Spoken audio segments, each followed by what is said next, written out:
ओम नमो भगवते वासुदेवाय। ओम नमो भगवते वासुदेवाय। ओम नमो भगवते वासुदेव। नारायणं नमस्कृत्य नरं चैव नरोत्तमं देवीं सरस्वतीं व्यासं ततो जयमुदीरये। नष्टप्रायेषु भद्रेषु नित्यं भागवत्सेवया भगवती उत्तमश्लोके भक्तिर्भवति नैष्ठिकी। नमो विष्णुपादाय कृष्णपृष्ठाय भूतले श्रीमते भक्तिवेदांत स्वामिनिति नामिने।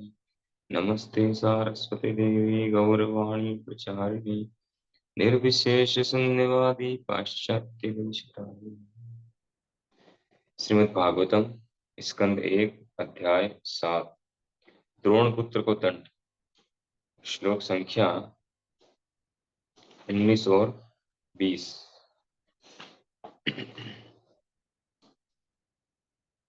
यदा शरणम् आत्मानं यक्षते शान्तवाजिनम् अस्त्रं ब्रह्मशिरो नेने आत्मत्राणं द्विजात्मजय।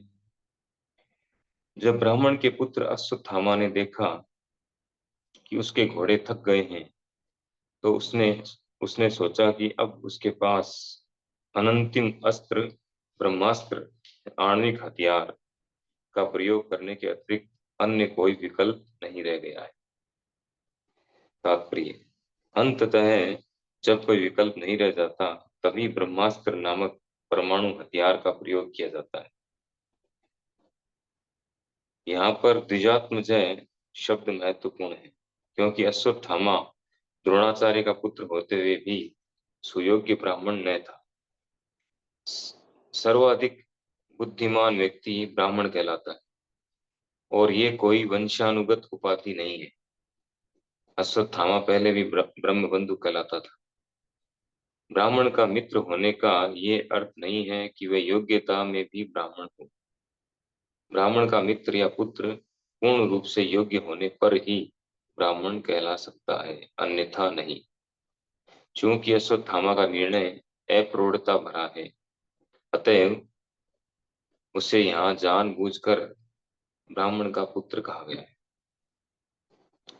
असोपश असो अथोपस्पर्शे सलिलम संदधे तत्समाहित अजानन अपि संहारम प्राणकृच्छ उपस्थिते। चूंकि उसके प्राण संकट में थे, अतः उसने अपने को पवित्र करने के लिए जल का स्पर्श किया और ब्रह्मास्त्र चलाने के लिए मंत्रोच्चार में अपना ध्यान एकाग्र किया। यद्यपि उसे इस अस्त्र को वापस लाने की विधि ज्ञात न थी। तात्पर्य, भौतिक कार्यकलापों के सूक्ष्म रूप भौतिक कार्य पद्धति की स्थूलतर विधियों से अधिक सूक्ष्म होते हैं। इस तरह के भौतिक कार्यकलापों के ऐसे सूक्ष्म रूप ध्वनि की शुद्धि द्वारा प्राप्त किए जाते हैं। यहाँ पर ब्रह्मास्त्र को मंत्रोच्चार द्वारा क्रियाशील करने के लिए इसी विधि को अपनाया गया है। श्री प्रभुपाद की।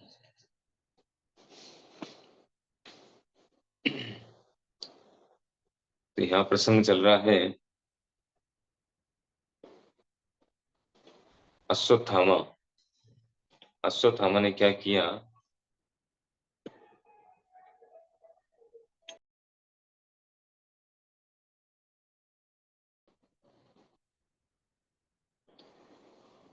तो यहाँ प्रसंग चल रहा है द्रोण पुत्र अश्वत्थामा।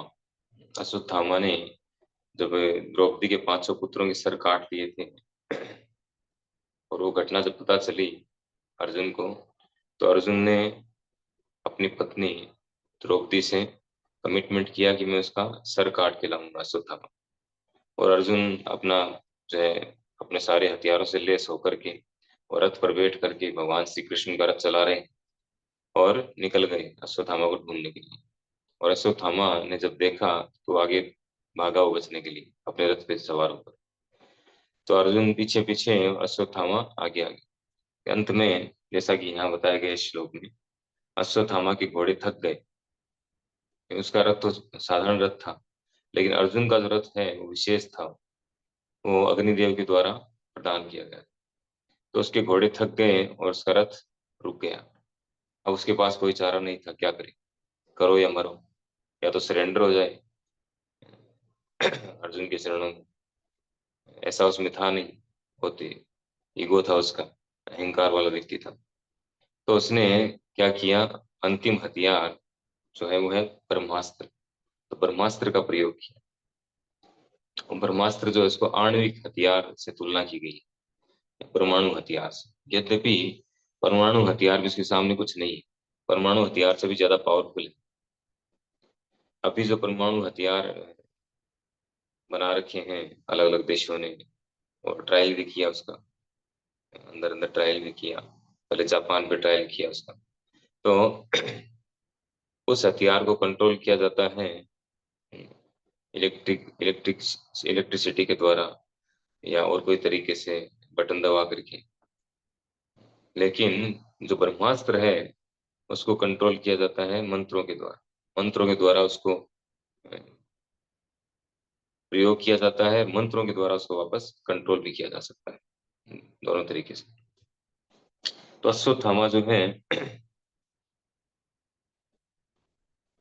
उसकी जान खतरे में आ गई, उसके पास कोई उपाय नहीं था। अब क्या करे, या तो सरेंडर करे या फिर ऐसा हथियार लाए जिसका जवाब उनके पास नहीं। तो उसने ब्रह्मास्त्र का प्रयोग किया। ब्रह्मास्त्र जो है वो सबसे खतरनाक हथियार है इस पूरे ब्रह्मांड में, जो ब्रह्मा जी के द्वारा प्रदान किया जाता है। तो कोई ब्रह्मा जी की तपस्या करके प्रसन्न कर लेता है तो ब्रह्मा जी उसको वो ब्रह्मास्त्र प्रदान करते हैं। जैसे पाशुपतास्त्र है, जो शिव जी के पास रहता है, शिव जी का जो सर्वोपरि अस्त्र है, शिव जी भी ऐसे प्रदान करते हैं। अर्जुन के पास वो अस्त्र भी था और ब्रह्मास्त्र भी था। अर्जुन के पास सारे हथियार थे, सारे दिव्य अस्त्र। तो अश्वत्थामा को ये अस्त्र जो है उनके पिता ने प्रदान किया, द्रोणाचार्य जी। तो अश्वत्थामा ने क्या किया, जब देखा अब कोई उपाय नहीं है तो इस ब्रह्मास्त्र का प्रयोग किया। यहाँ प्रभुपाद जी बता रहे हैं अश्वत्थामा की स्थिति के बारे में। अश्वत्थामा की स्थिति क्या है, तो अश्वत्थामा जो है इसको द्विजात्मजय, आत्मजय, द्विज आत्मजय, द्विज यानी ब्राह्मण, ब्राह्मण का पुत्र, द्विजात्मजय, ब्राह्मण का पुत्र शब्द से इसको संबोधित किया है अश्वत्थामा, डायरेक्ट नहीं बोला है।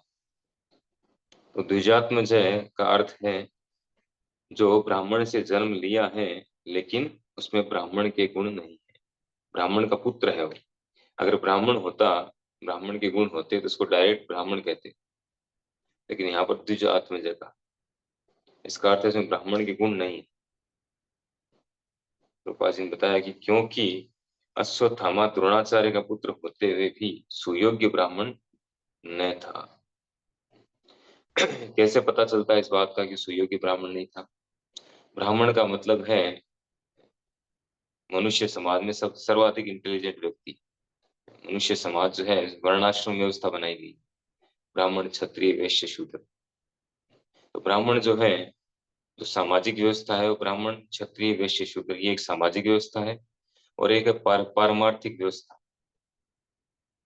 यानी परमार्थ प्राप्ति के लिए एक व्यवस्था की गई है। ब्रह्मचारी, गृहस्थ, वानप्रस्थ, संन्यास, ये चार लेवल है। शुरुआत में ब्रह्मचर्य का पालन करना, उसका लक्ष्य क्या है, भगवत प्राप्ति। फिर गृहस्थ जीवन स्वीकार करना, उसका लक्ष्य है भगवत प्राप्ति। वानप्रस्थ, संन्यास, सभी में लक्ष्य एक ही है, भगवत प्राप्ति। इसलिए उसको परमार्थिक मार्ग कहा गया। परमार्थ की प्राप्ति, परम अर्थ की प्राप्ति के लिए वो व्यवस्था है। और दूसरी है सामाजिक व्यवस्था। समाज में व्यवस्था बनाए रखने के लिए ये चारों विभाग की आवश्यकता है, ब्राह्मण, क्षत्रिय, वैश्य और शूद्र। तो ब्राह्मण जो है वो गाइड करता है सभी को, हेड ऑफ द सोसाइटी। रूपा जी ने इस पे बहुत डिटेलिंग की है, काफी जगह समझाया है वर्णाश्रम के बारे में। तो ब्राह्मण सर्वाधिक इंटेलिजेंट व्यक्ति होना चाहिए। ये सर्वाधिक इंटेलिजेंट व्यक्ति जो है वो ब्राह्मण है, न कि जिसने ब्राह्मण कुल में जन्म लिया। केवल जन्म लेने से ब्राह्मण नहीं होगा, जन्म लिया है ब्राह्मण कुल में और साथ ही साथ वो इंटेलिजेंट है, शास्त्रों का ज्ञाता है, लोगों को सही से गाइड कर रहा है, तो सही है, सबसे बेस्ट है। ऐसा नहीं है, अगर ब्राह्मण कुल में जन्म न भी लिया है, चाहे शूद्र कुल में जन्म क्यों न लिया, लेकिन अगर वो शास्त्रों को फॉलो करता है, लोगों को गाइड करता है, सही राह दिखलाता है, तो वो ब्राह्मण है, हेड ऑफ द सोसाइटी। तो अभी समाज में हेडलेस सोसाइटी बन चुकी है, अभी जो समाज है, वर्तमान समाज, गिने चुने से लोग हैं जो ब्राह्मण कुल में जन्म लेकर भी ब्राह्मणों के गुण है, गिनी चुनी फैमिलीज हैं ऐसी, क्योंकि वो फॉलो करते हैं रूल्स रेगुलेशन, बाकी ज्यादातर नहीं फॉलो करते, सब नशे के शिकार हैं या और गलत आदतों के शिकार हैं, वो पता ही नहीं शास्त्रों के बारे में, शास्त्र पढ़ते नहीं, जानते नहीं। तो ऐसी हालत हो चुकी है। तो ऐसे लोगों को ब्रह्म बंधु कहा गया। ब्राह्मण के पुत्र अवश्य हैं, लेकिन ब्राह्मण के गुण नहीं। तो ब्राह्मण होने का मतलब है कि सर्वाधिक बुद्धिमान व्यक्ति, जो समाज को सही दिशा दिखाए, सही दिशा में लेकर के जाए, असतो मां सद्गमय, असत्य से सत्य की ओर ले जाए,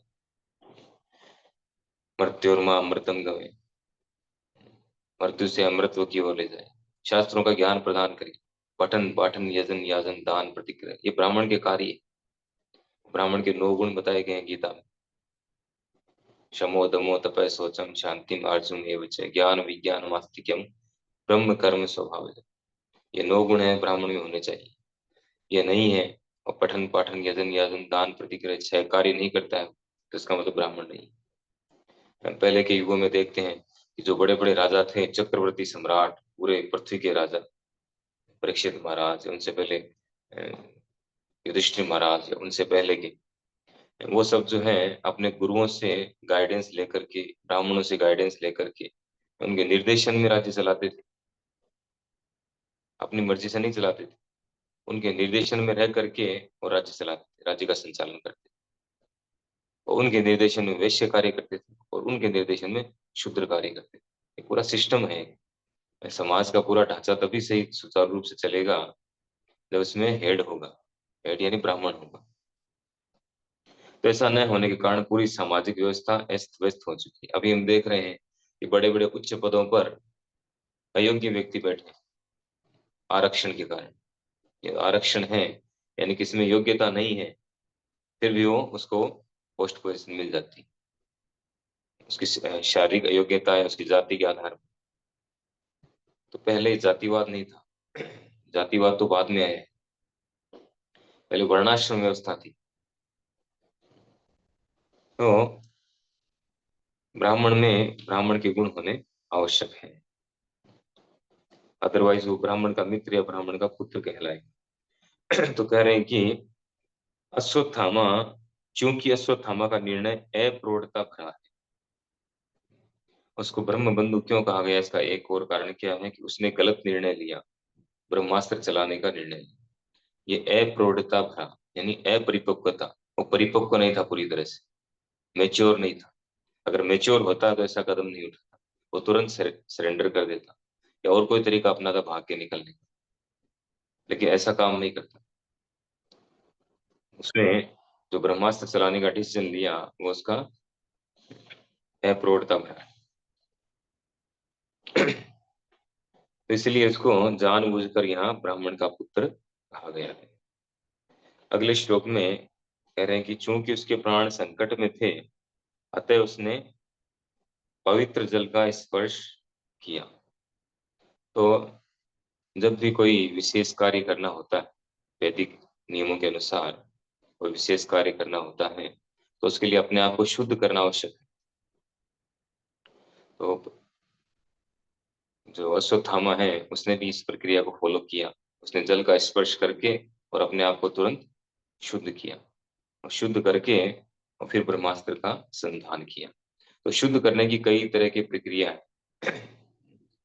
कई तरह के स्नान होते हैं अपने आप को शुद्ध करने के लिए। पार्थिव स्नान होता है, पार्थिव स्नान अर्थात पृथ्वी से, अर्थात चंदन, जैसे गोपी चंदन है वो सबसे शुद्ध है, तो गोपी चंदन जो है उसका स्पर्श करके अपने आप को शुद्ध करना, छू करके शुद्ध करना। वारुण स्नान होता है, वारुण स्नान यानी जल से स्नान जनरली हम करते हैं, वरुण स्नान। उसके अलावा और कई तरीके, आग्नेय स्नान भी होता है। यज्ञ कुंड की जो राख है उसको हाथ में लेकर के मंत्र उच्चारण करके अपने आप को शुद्ध कर, वो भी तरीका है शुद्ध करने का। और वायव्य स्नान है, हवा के द्वारा शुद्धि। कैसे? गाय के खुर के नीचे की मिट्टी को हवा में उड़ा करके उससे स्नान करना, उससे भी शुद्धि होती है। और दिव्य स्नान यानी मंत्रोच्चारण के द्वारा सूर्य या वर्षा में स्नान करना, सनलाइट में या वर्षा में स्नान करना मंत्रोच्चारण के साथ, तो दिव्य स्नान कहलाता है। और मंत्र स्नान यानी हाथ में जल लेकर के और मंत्र बोलना, ओम पवित्र पवित्र व सर्वस्थानम गतोपिया ये स्मृत पुंडरीकाक्षस्य बाह्यंत्र बेसुचि, ये मंत्र बोल करके जल अपने ऊपर डालना, ये मंत्र स्नान है। और मानसिक स्नान, मानसिक रूप से भी जब कोई उपाय नहीं है हमारे पास में, ऐसी कोई व्यवस्था नहीं है, तो मानसिक रूप से स्नान करना, भगवान का स्मरण करके मानसिक रूप से स्नान करना। तो इस तरह से 7 प्रकार के शुद्धिकरण के प्रोसेस बताए गए। इस तरह से हम स्नान करके अपने आप को शुद्ध कर सकते हैं। तो अश्वत्थामा ने उस समय कैसे स्नान किया? जल को छू करके स्नान किया। रूपा जी बता रहे हैं यहाँ पर तात्पर्य में कि भौतिक कार्यकलापों के सूक्ष्म रूप भौतिक कार्य पद्धति की स्थूलतर विधियों से अधिक सूक्ष्म होते हैं। इस तरह के भौतिक कार्यकलापों के ऐसे सूक्ष्म रूप ध्वनि की शुद्धि द्वारा प्राप्त किए जाते हैं। तो ब्रह्मास्त्र को एक्टिव करने के लिए मंत्रोच्चार आवश्यक है। और ब्रह्मास्त्र जो एनी टाइम के पास नहीं रहता था, वो मंत्रोच्चार के द्वारा ही उसको उस समय प्रकट करते थे और मंत्रोच्चार के द्वारा उसको एक्टिव करते थे।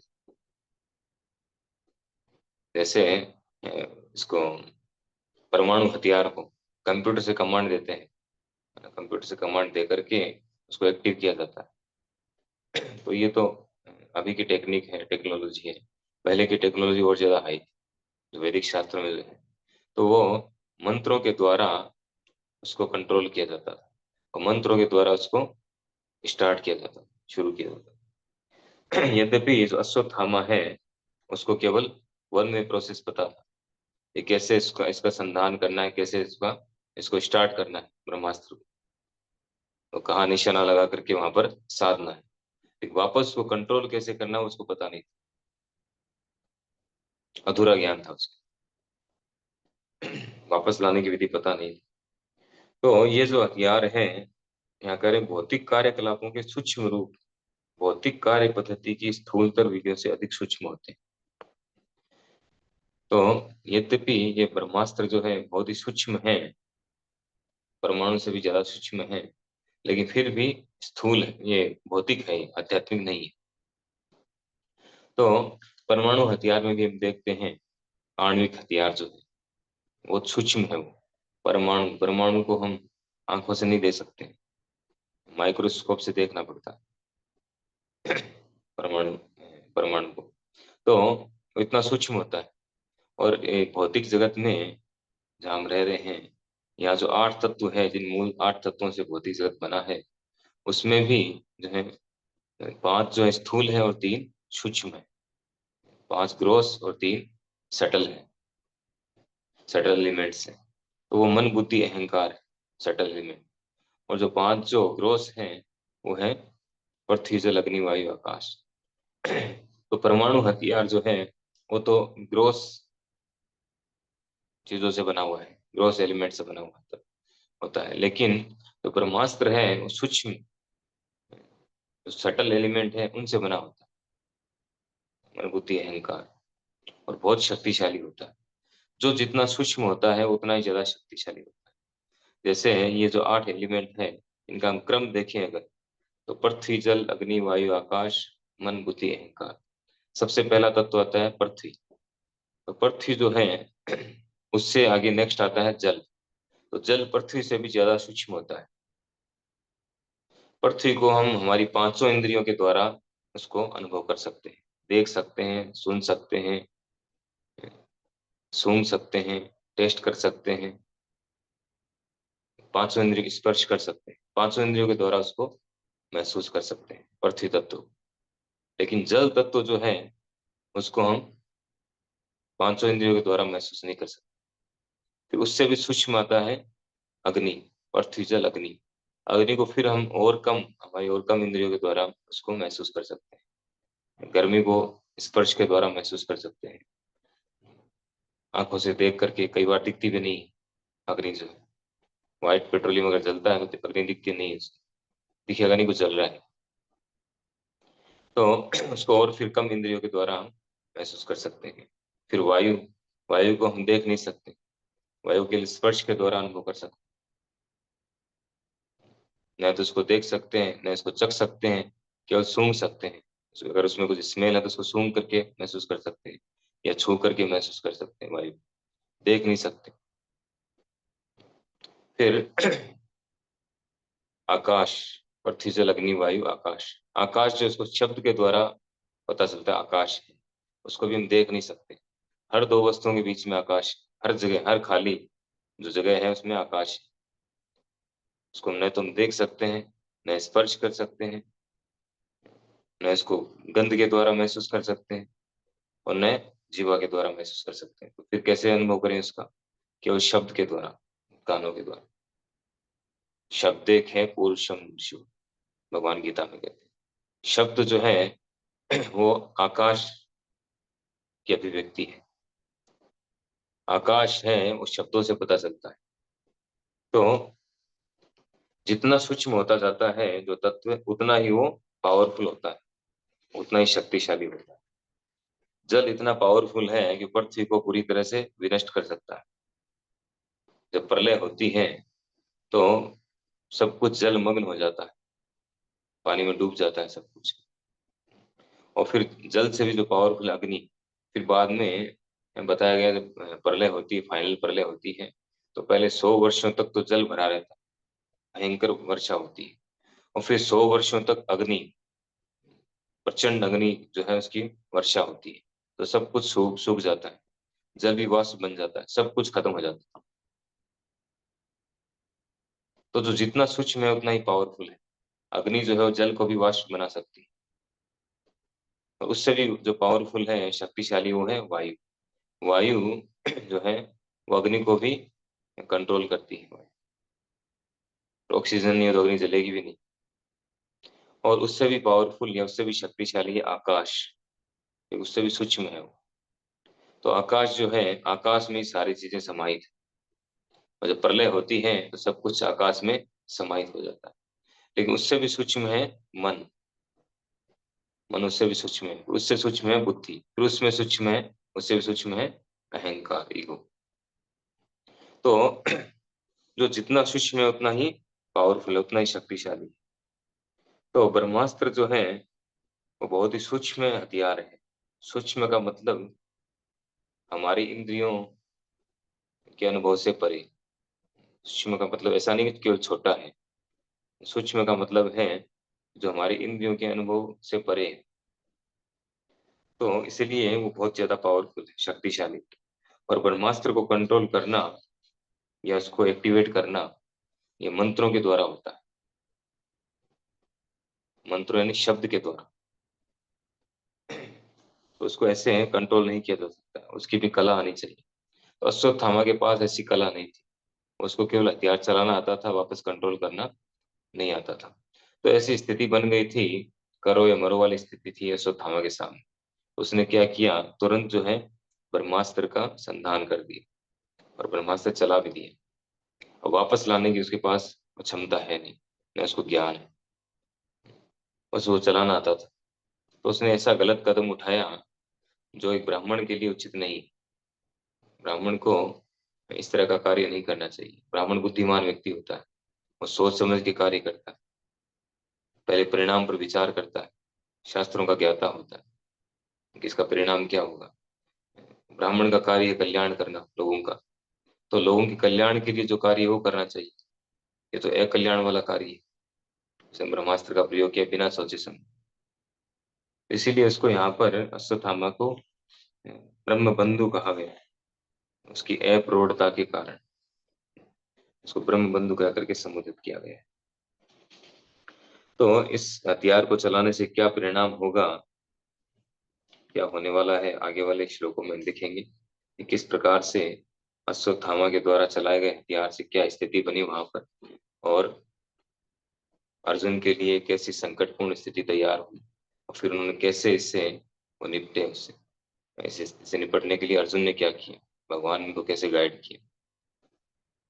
और अश्वत्थामा जैसे व्यक्ति में ब्रह्मास्त्र तो अर्जुन के पास भी था, अश्वत्थामा के पास भी था, लेकिन अर्जुन ने किस तरह से निर्णय लिया और अश्वत्थामा ने किस तरह से निर्णय लिया, इन दोनों का अंतर बहुत ही महत्वपूर्ण है हमारे लिए समझने के लिए।